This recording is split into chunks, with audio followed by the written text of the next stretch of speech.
passear, eu teria voz, eu teria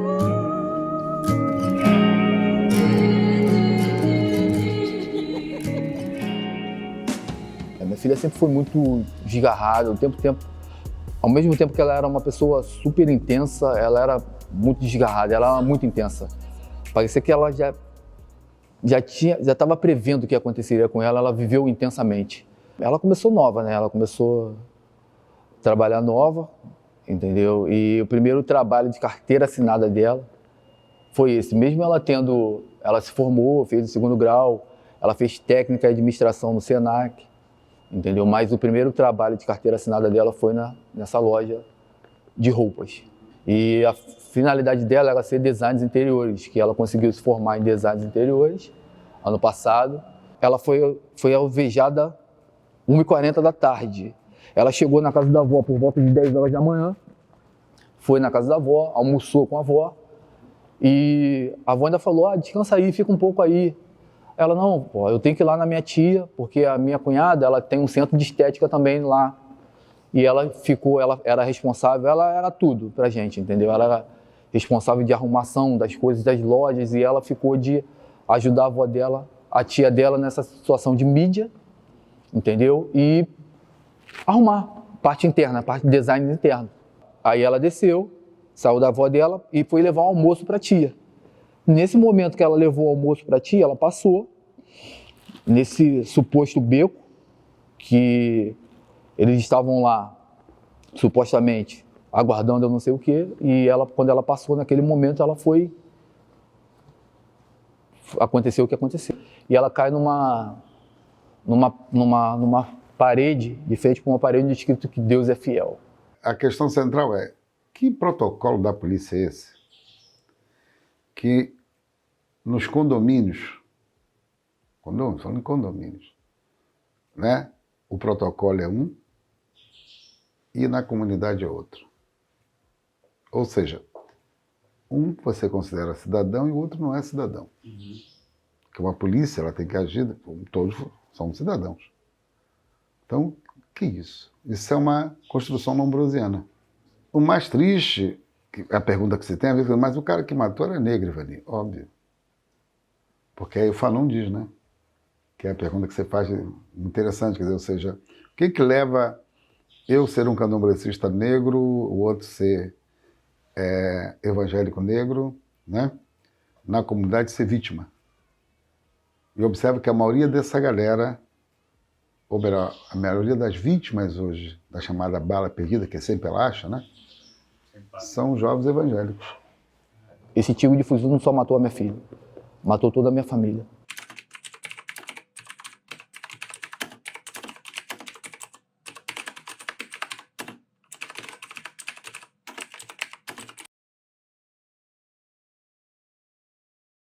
Eu era atleta de um clube de vôlei aqui do Rio, na Zona Sul, e eu fui no Shopping Rio Sul. Eu fui todo vestido como jogador desse time e eu fui comprar uma blusa. Tinha visto, tinha perguntado o preço antes e tal. Entrei na loja. No que eu entro na loja, uma demora para me atender, as atendentes lá atrás e tal, aí eu assim, olhando já para a camisa que eu queria, me chega o segurança, fica naquela ronda, né, que você sabe que é por conta da sua presença ali. E aí veio uma menina que parecia ser novata na loja, na casa. Aí ela perguntou, oi, boa tarde. Eu falei, eu só queria comprar aquela camisa ali, por favor. Aí ela, tá, só espera um momento. Espera, e eu já entendi o que era. Falei assim, chama sua gerente. Eu falei, chama sua gerente. Chamaram a gerente, eu descasquei a gerente. Falei, isso é inadmissível, isso é crime. Eu me tornei subgerente da loja. Só que eu era o mais novo da loja, certo? Não, mais novo. Então, muitas vezes o gerente não estava na loja, alguns vendedores eles não vinham até mim. Eles pegavam o telefone e ligavam para o gerente. E aí o gerente perguntava, o Black não tá aí? Tá. Então, por que você não resolveu com ele? Ah, não sei se podia. Ué, mas ele não é subgerente? que responde por mim na ausência. Em determinados momentos, tinha uma vendedora, né? Uma vendedora em si, que ela não falava comigo. Aí teve um dia que eu estava no balcão, ela, como é que eu faço para falar com o gerente, né? Eu falei, o que você quer? Não, estou precisando resolver isso, isso e isso. Eu falei, me dá aqui o papel. Antecipei o prazo e dei o desconto que ela queria. Mesmo assim, ela questionou. Ué, você pode fazer isso? Entendeu? Teve um caso que a cliente achou um celular em cima da mesa e avisou na minha bancada. Falou aqui, ó, esqueceram um celular aqui. Aí eu falei, tá bom, vou guardar aqui, daqui a pouco eu passo para poder vir buscar.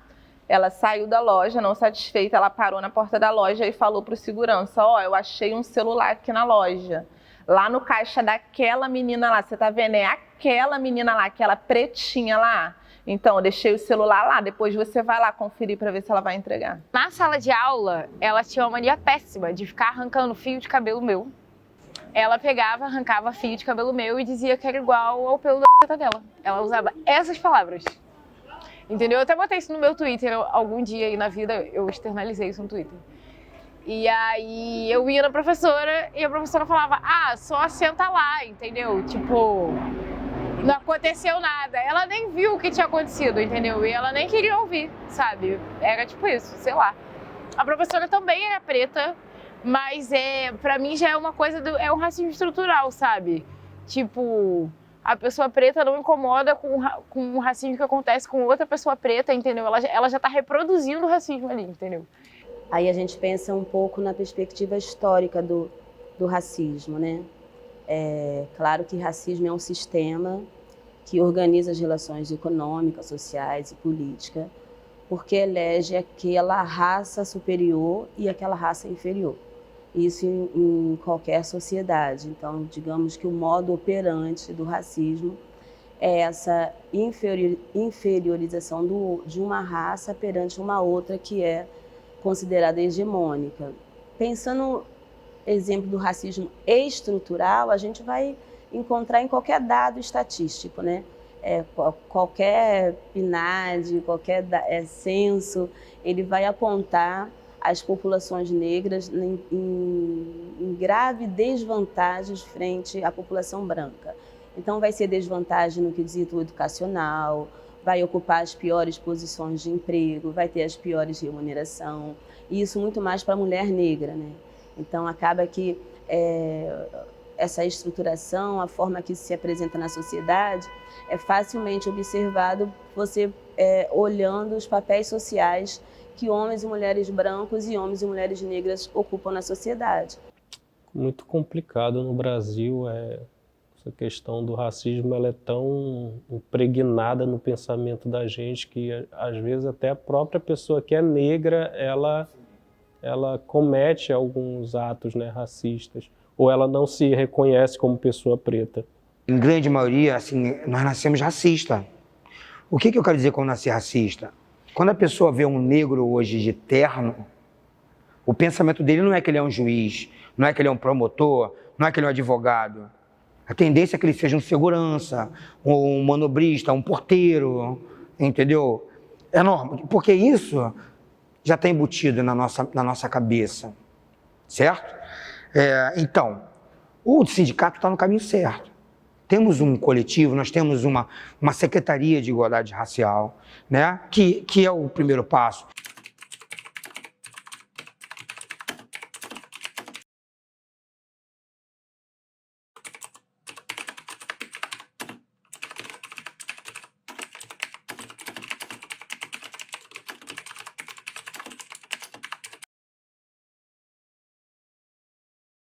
Não, primeiro a gente tem que se consolidar, né, como referência, que é uma dificuldade, a gente consegue ver isso, principalmente pela a página do sindicato. Sempre que a gente fala em algum assunto voltada à questão racial, ele não é muito bem aceito, as pessoas reclamam porque acham que é perda de tempo.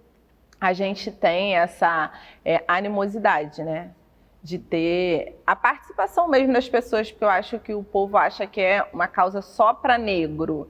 E se eu não sou negro, se eu sou negro de pele clara, aquela questão não me importa, é irrelevante na minha vida, então não tem por que o sindicato estar brigando por ela. Eu acredito que o primeiro passo é a gente se consolidar, até mesmo como referência, O sindicato, inclusive, orienta as empresas, né, a que façam esse tipo de conduta, né? Organizem seus trabalhadores, deem palestras, né, deem orientações para que possa evitar qualquer tipo de situação como essa. Tanto de assédio, quanto de homofobia, quanto de qualquer situação discriminatória no ambiente da empresa precisa ser amplamente condenado, né, por ela e por seus trabalhadores. E acho que é isso que a gente precisa buscar para que a gente possa ter um ambiente de trabalho mais saudável. Acho que o sindicato ele tem essa prerrogativa também, né, de estar não só querendo e buscando mudar um ambiente de trabalho, mas a vida, o cotidiano dos trabalhadores que possam estar aí se conscientizando, né, da importância dessas pautas que precisam ser ali duramente defendidas, né? Eu já acho que o primeiro passo vocês já deram. É o passo de reconhecer que o racismo é um problema sério na sociedade brasileira e que a intolerância religiosa é sério, né? Eu costumo dizer que com racismo, com intolerância religiosa, com homofobia, né, e misoginia, não tem democracia. Então a primeira coisa que a gente tem que aprender é isso. E vem lá de cima, né? Quando um cara lá em cima tem esse discurso, a galera aqui embaixo vem seguindo ele, aquela galera que não podia falar, que tinha medo ou uma trava, libera essa trava, espalha o ódio, espalha o terror contra as minorias. Eu queria que os professores e professoras refletissem para ver o que aconteceu, né? Acho que já há décadas nós falamos em justiça social, há décadas a gente fala em diversidade, em desigualdades raciais e sobre o respeito ao outro. Como a gente produziu eleitores de um presidente do tipo que nós temos hoje? Eu pegando essas bike elétricas, fui pro Leme, tava saindo daqui de Ipanema, fui pro Leme, tava com um amigo meu branco, a gente conversando, chegou lá na frente, aqui esses guardas da cidade presente, alguma coisa presente, para, de arma. Meu amigo passou, eles me pararam. O que foi? Não porque tá tendo um assalto e o assaltante tá com a camisa da sua cor. Eu tava com uma camisa de vôlei. Falei, é sério isso? Sério, eu falei, vocês querem revistar minha mochila? Querem encontrar alguma coisa? Aí meu amigo voltou. Ele falou assim, o que foi? Tá comigo e tal, não sei o quê. Ah, não, desculpa. Liberou.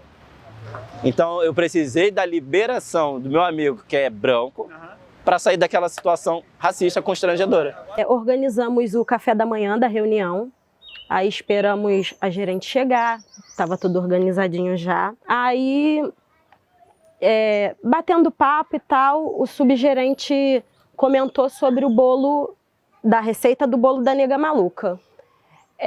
Começou a falar que era da infância dele e que a família dele costumava fazer. Então entrou a gerente falando sobre os judeus, que a ex-sogra dela normalmente fazia essa receita e que... Aí começou a falar sobre alimentação, que eles eram muito fartos, isso tudo. Durante essa conversa, eu não sei por qual motivo foi, não sei o que passou na cabeça dela, que ela virou para mim e assim, sem eu entender, ela falou como você é escrava. Nesse momento, tipo, eu não tive reação, não. Eu fiquei parada, escutando, acho que até hoje me dá não sei explicar, me dá um nervosismo falando sobre. Fui na delegacia depois de um tempo, eu não vou conseguir lembrar a data correta, mas eu acho que eu demorei um pouquinho, até porque meu estado de nervo depois daquilo, eu fiquei muito...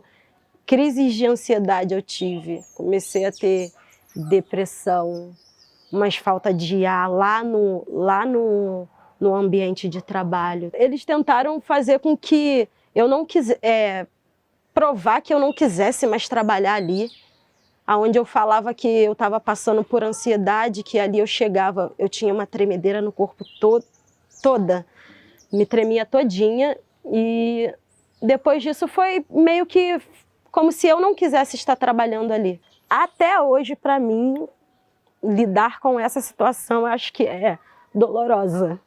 Era um sonho ser locutor. Eu fui locutor de FM dos meus 14 anos aos meus 20 anos. E aí, nessa crise, me veio a ideia de colocar um currículo para fazer um teste no supermercado. E aí eu fiz esse teste, passei a ser locutor profissional desse supermercado. Próximo do dia eu fazer um ano, entre o dia 17 a 18 de junho, eu acordei um pouco atrasado, não era costume meu, eu coloquei essa máscara, né, que é máscara da minha religião. Tem o meu orixá, qual sou iniciado, que é o Ogum. E eu não imaginei que iria causar tanto caos na minha vida, né, como hoje está a minha vida. Minha vida está um caos. E ele me viu com essa máscara, ele me olhou muito assustado, mas como tinha muitos clientes em volta, ele subiu e mandou me anunciar no saque, para eu comparecer na sala dele. Na sala dele ele pediu para eu fechar a porta, deferiu muitos palavrões desagradáveis que eu não vou falar aqui porque não convém. Perguntou que tipo de máscara é esse, nos olhos dele tinha muito ódio, dava para ver que era ódio religioso. Porque lá no mesmo dia tinham pessoas, e era frequente pessoas usar máscaras de Jesus, máscaras escrita fé, Cristo, né? Cristo vive, até com símbolos de igreja, né? E de times também. E eu fiquei sem ação na hora, demorei um pouco para poder entender o que estava acontecendo. E quando eu entendi, eu perguntei a ele quantas pessoas ele tinha abordado por conta de uma máscara. Estava muito claro que era racismo religioso, né? Porque não só a cultura, mas as crenças de preto é perseguida, né? Ainda é.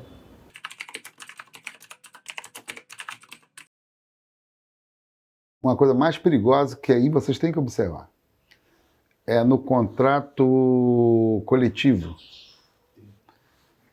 A evangélica se organizando para que no contrato coletivo passe a constar, né, o direito de oração em algumas empresas. Isso tem acontecido, ok? Isso é um fator que é uma bola de neve, porque na medida que tem isso, eles mostram uma certa força, aumenta. Há pessoas que têm uma chefia que é evangélica, aí na hora do almoço o chefe chama para orar junto, se você não vai, você está lascado, você não é promovido. Entende? Uma sutileza, como é que ela está se dando? Há empresas que quando pede qual é a religião, quer de ninguém pedir a religião de ninguém, né? Na ficha. Hoje pede.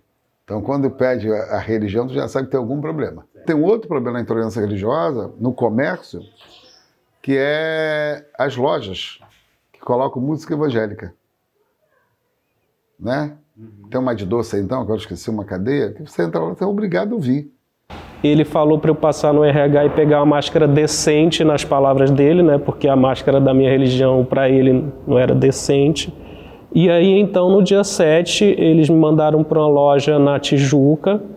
Quando eu coloquei meu uniforme, eles me mandaram para a Central, porque estava assim, eu chegava para trabalhar, eles mandavam tirar o uniforme para outra loja, não tinha mais vida, né? Não sabia mais os horários, ele recebia mensagem dos outros coordenadores para dizer qual loja, naquele dia que eu teria que ir. No dia 7, eles me chamaram lá, não me explicaram para quê. E aí, quando eu cheguei lá, eles colocaram segurança atrás de mim, me conduziram até o DP, o Departamento Pessoal, e me fizeram assinar a minha demissão. Eu perguntei à DP por que eles estavam me demitindo, e ela disse que só mandaram eu assinar e ir embora. E aí eu disse para ela, eu vou explicar para você, eu estou sendo demitido por racismo religioso, porque eu fiz uma denúncia para vocês no dia 29, vocês não acataram e agora estão me demitindo, só que eu vou ligar para a polícia agora. E quando eu peguei meu telefone para ligar para a polícia, 4 seguranças à paisano, além do que estava atrás de mim, começaram a me perseguir. Eu corri para o banheiro, é um banheiro de uso coletivo, me tranquei em um boxe lá, eu tive uma crise de pânico, porque eles começaram a socar o banheiro, a chutar, a me ameaçar, inclusive de morte, que eu não iria sair de lá com vida, que eu não iria sair de lá bem. Realmente virou um caos a minha vida, virou um pesadelo, não só psicológico quanto financeiro. Hoje eu recebo cesta básica de um padre para eu poder comer.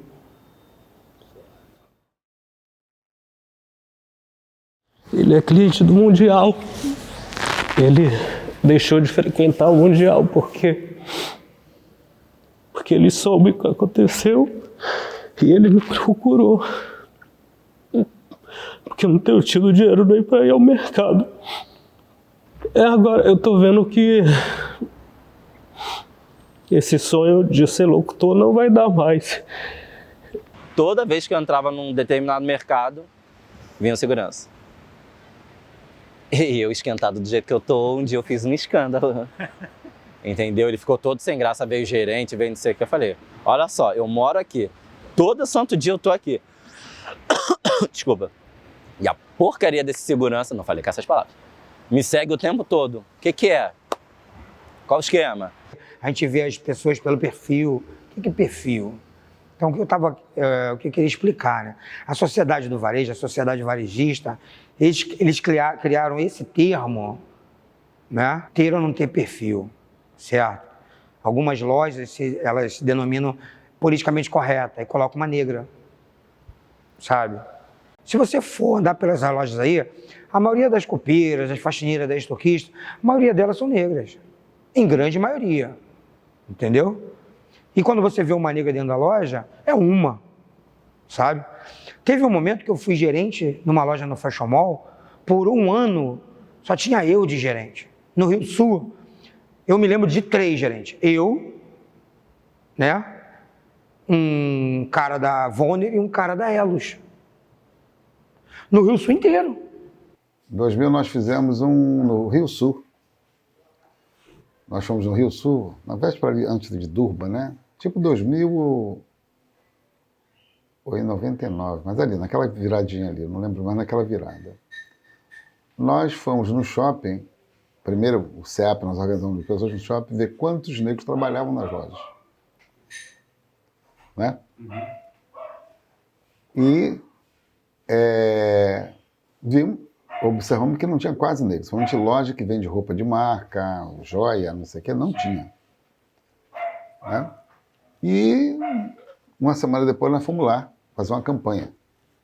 Não compra que nos discrimina. Tem uma confusão, tensão do shopping. E nós observamos que nas maioria das lojas de grife, são das grifes, não tinham negros. Mas não era só nas de grife, não. Uma ampla maioria não tinham. Só tinha negro, às vezes, na loja de sapato, dependendo qual loja de sapato, é muito interessante isso. Na faxina e na segurança, no shopping. Por quê? É uma loja como se os negros depreciassem o produto. Pelo que a gente tem andado, né, e inclusive visto um pouco dos dados, né, que saíram a partir do CAGED, né, a partir da informação também que as pessoas dão, há também um grande percentual, né, de trabalhadores negros e negras para as funções menores, né, do ponto de vista de auxiliar, caixa, operador de caixa. Em supermercados tem uma grande parte, né, de negros e negras, mas essa defasagem do ponto de vista de cargos de chefia a gente vê assim evidente. Você roda um shopping, roda outro, você vê que dificilmente você verá um negro ou uma negra em cargo de chefia, de gerência ou supervisão, né? E pelos dados que a gente tem, inclusive do CAGED, há um percentual expressivo, mas que não representa também assim um equilíbrio, né, entre homens e mulheres, negros e negras, e brancos e pardos, né? Então a gente vê que ainda há uma grande necessidade ainda de se avançar, né, para que esses trabalhadores possam ocupar não só o mercado de trabalho com qualquer função, mas especificamente as funções que são pertinentes de chefia, né? Que acho que é o que a gente vê com maior dificuldade. Eu gostei bastante disso nessa loja, porque quando eu fui na primeira entrevista, a gerente era preta, baiana, de trança, loira, e aí a menina que foi me entrevistar com ela era mais retinta que ela. A supervisora de todas as lojas do Brasil, nós fizemos uma entrevista online, também é preta, e tinha muita candidata preta. E das pessoas que entraram muitas pessoas pretas, entendeu? E eu fui na loja e já vi funcionários fixos pretos trabalhando. Eu achei isso ótimo. Isso é uma política antirracista. Tem lugar que os negros são, às vezes, 60%. trabalha em caixa do supermercado, a maioria é negro. Né? Gerentes não é mal, a maioria é negro. Mas não quer dizer que a estrutura dessas empresas corresponde aos negros nesses lugares de liderança, que eles chamam de liderança, mas de comando, né? A minha tia fala muito da educação. Ela fala que a maior forma de luta que a gente tem é a educação. Se você estuda, você ocupa. E é o que a gente vem fazendo há bastante tempo, é estudar e ocupar, estudar e ocupar. Se você chega numa universidade pública hoje, óbvio que tiveram políticas públicas que proporcionaram que aumentasse o número de pretos indígenas nas universidades. O que eu converso com meus filhos hoje? Que é muito importante eles entenderem quem eles são primeiro, do que eles são capazes, certo? Por quê? Porque nós somos negros, nós somos pobres e moramos na favela. Eu moro na Rocinha, certo? Então nós estamos ali dentro de uma pirâmide da sociedade, nós estamos ali na parte baixa. E eu tenho uma filha. Então a mulher negra está baixa, está bem no rodapé. Então eu explico para ela, muitas vezes eu falo para ela, a coisa mais importante não é o que as pessoas falam de você, mas o que você pensa de si mesmo, certo? Porque o mundo ele é muito cruel, né? Chamam de negrinha, de macaca, entendeu? Crioula e tudo mais. Você tem uma filha? Eu tenho dois. Dois filhos? Sim, uma menina e um menino. O que você diz para eles? Eu converso muito. O menino já entende. O menino já entende, porque ele pergunta. Mas a menina não. E passar para ele que ele tem que aprender a lidar com isso é complicado, né? A questão racial, né, voltada para as pessoas de pele retinta, que é o meu caso, ela é muito mais agravante do que na questão das minhas filhas. Eu sinto que elas não têm tanta dificuldade de entrar nos lugares, tanta dificuldade de se fazer presente, até porque hoje em dia a gente tem uma conscientização muito melhor. O cabelo das minhas filhas são cacheados, o cabelo da minha caçula é muito mais cheio. E onde a gente chega, todo mundo para falar que o cabelo dela é lindo, é maravilhoso. E ela gosta, e ela fica jogando o cabelo toda hora, só que na minha época não era assim. Eu ter um cabelo armado era a pior coisa do mundo. Ninguém queria, nossa, a mãe dela não arruma o cabelo dela. Por que não prende o cabelo dessa criança? Eu, as minhas primas, todo mundo da minha família ouviu muito isso. E na vez das minhas filhas, eu já sinto que as pessoas, mesmo com toda a dificuldade que a gente tem, elas já estão tendo essa noção de consciência. Sabe que é uma criança, sabe que é uma característica delas e acabam, querendo ou não, valorizando, mostrando para elas. Onde a gente chega e fala, nossa, seu cabelo é tão bonito, você sabia? Ela, sabia. Eu sabia que o meu cabelo é bonito. Porque hoje em dia está mais fácil para ser aceitado do que na minha época. O que a gente orienta a todos os trabalhadores é que denunciem. A gente sabe que a questão de preservar o emprego ela é um fator, às vezes, determinante para as pessoas não denunciarem, mas acho que a gente precisa quebrar, né, essas barreiras e as pessoas efetivamente denunciarem. O sindicato dá um passo importante, né? Ainda mais, onde está o nosso pessoal? O comércio, né? Mas assim, são casos passados. Hoje eu, graças a Deus, sou muito bem resolvido sexualmente, sou muito bem resolvido com a minha cor, amo ser negro. E é isso. E esse racismo tem que acabar, uma vez ou outra. Mas acho que eu nunca ainda tinha contado abertamente depois do que aconteceu. Para mim é uma forma de jogar para fora. Então acho que o sindicato que olha para além do seu local, né, de mobilização, mas para a sociedade como um todo, temos que olhar para a sociedade, né? E para o Estado em si, né? Um projeto que seja um projeto que possa incluir todos nós. É o que nós temos que fazer, isso eu apoio. Não precisa você ser negro para você ser antirracista. E isso é muito bom quando você tem uma pessoa que é branca e tem consciência de que ela não precisa ser negro para ela lutar contra aquilo dali. Por mais doloroso que seja, eles não devem se calar. Eles não devem aceitar nenhum tipo de preconceito. Que eles falem mesmo, que eles corram atrás do que eles acham certo e justo. Porque quanto menos tivermos forças de abrir a boca para falar, para reclamar, mais situações dessas vão acontecer. Tempo, meu ser tá oco, virei árvore sem fruto, broto sem flor, corpo corpo bruto sem cor. Tempo, meu ser tá oco. O sol já não me queima mais. A fluvial já não me molha mais. O vento já não me move mais. Nem sei te dizer como é que eu me mantenho de pé. Tempo, meu ser tá oco, virei toco. Tomo um banho pra me limpar ou me encher de amor. Mas meus olhos só se enchem de água. Meu corpo tá sujo de dores de mágoa. Tempo, meu ser tá oco, agora é lodo. Esse contratempo descarrilhou minha história, marcou a memória. Guarda minha identidade, meu caminho deu nó. Quem eu era já era, virou pó. Tempo, meu ser tá oco, exposto. Mas se as chuvas pudessem me levar, eu não estaria aqui. Se o mar pudesse me levar, eu estaria lá. Tempo, meu ser tá oco, me ajude a brotar. Eu queria encontrar um lugar onde esses bonecos não pudessem falar. Eu teria voz. Meu corpo não é só uma carne pra você devorar. Meu sexo não é público pra você passear. Eu teria voz. Eu teria voz.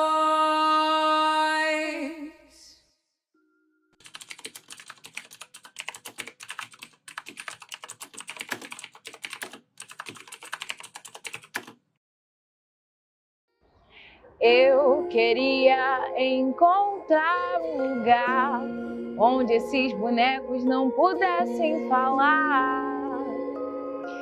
Eu teria voz. Meu corpo não é só uma carne pra você devorar. Meu sexo não é público pra você passear. Eu teria voz. Eu teria voz.